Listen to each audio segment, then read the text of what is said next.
ಥರ ರೋಡಲ್ಲಿ ಈ ಕತ್ಲಲ್ಲಿ ಹೋಗ್ಬೇಕು ಅಂತಂದರೆ ಒಂದು ಸೆಕೆಂಡು ಭಯ ಆಗುತ್ತೆ. ಬಟ್ ಒಂದು ಧೈರ್ಯ ಮಾಡಿ ಇವತ್ತು ಈ ರೋಡ್ ಬಂದಿದ್ದೀನಿ. ನೋಡಿ ಎಷ್ಟು ರೋಡು ಖಾಲಿ ಅನಿಸುತ್ತೆ, ಎಷ್ಟು ಕಚ್ಚ ಇದೆ.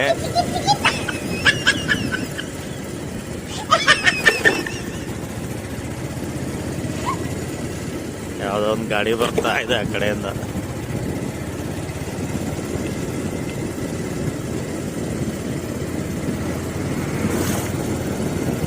ನೋಡಿ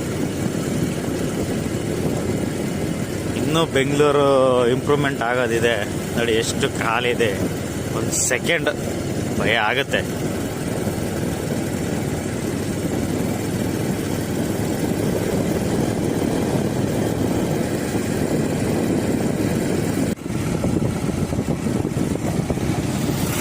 ನೋಡಿ ರೋಡು ಹೆಂಗಿದೆ ಅಂತ.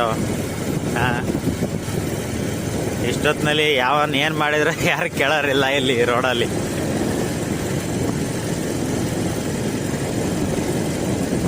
ಆದರೂ ಜವಾಬ್ದಾರಿ ಕೆಲಸ ಹೋಗಲೇಬೇಕು. 4 ಗಂಟೆ ರಾತ್ರಿ ಆಗಲಿ 5 ಗಂಟೆ ರಾತ್ರಿ ಆಗಲಿ ಎದ್ದು.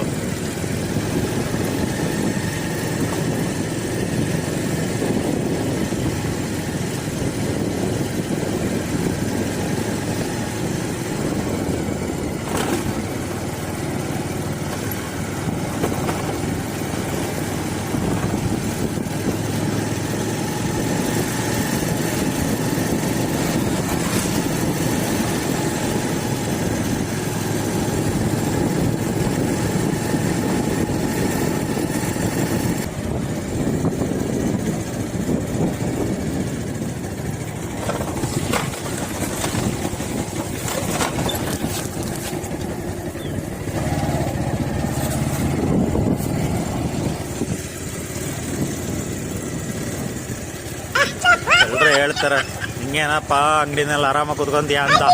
ನೋಡಿ ಬೆಳಿಗ್ಗೆ 5 ಗಂಟೆಲಿ ಈ ಕತ್ಲಿನಲ್ಲಿ ಓಡಾಡ್ತಾ ಇದ್ದೀನಿ. ನಾನೇ ಕಾಣ್ತಾ ಇಲ್ಲ ಕ್ಯಾಮ್ರಾದಲ್ಲಿ, ಅಷ್ಟು ಕತ್ಲ ಇದೆ. ನೋಡ್ರಪ್ಪ ಸ್ನೇಹಿತರೆ, ಶಾಪಲ್ಲಿ ಆರಾಮಾಗಿ ಕುತ್ಕೊಂಡು ಟೈಮ್ ಪಾಸ್ ಮಾಡ್ತೀಯ. ನಿನ್ಗೇನೋ ಕಷ್ಟ ಅಂತೀರಾ? ನೋಡ್ರಿ 5 ಗಂಟೆಗೆಲ್ಲ ಎದ್ದು ಮಾರ್ಕೆಟ್ಗಳಿಗೆ ಬಂದು ಇಲ್ಲೆಲ್ಲ ತಗೊಂಡು ಹೋಗಿ ಅಂಗಡಿಗೆ ಹಾಕ್ಕೊಂಡು ಇಡೀ ದಿನ ಕುತ್ಕೊಂಡು ಮಾರೋ ಹೊತ್ತಿಗೆ ಯಾವನಿಗೆ ಬೇಕು ಈ ಜೀವನ ಅನಿಸುತ್ತೆ. ನೋಡಿ ಒಂದೊಂದು ಬರೀ ಒಂದು ಕಟ್ಟು 2 ಕಟ್ಟು ಕೊತ್ತಂಬರಿಗೆಲ್ಲ ನಾವು 10 ಕಿಲೋಮೀಟ್ರ್ ಬರಬೇಕು. ಈ ಪರಿಸ್ಥಿತಿನಲ್ಲಿ ಇದೆ ಜೀವನ.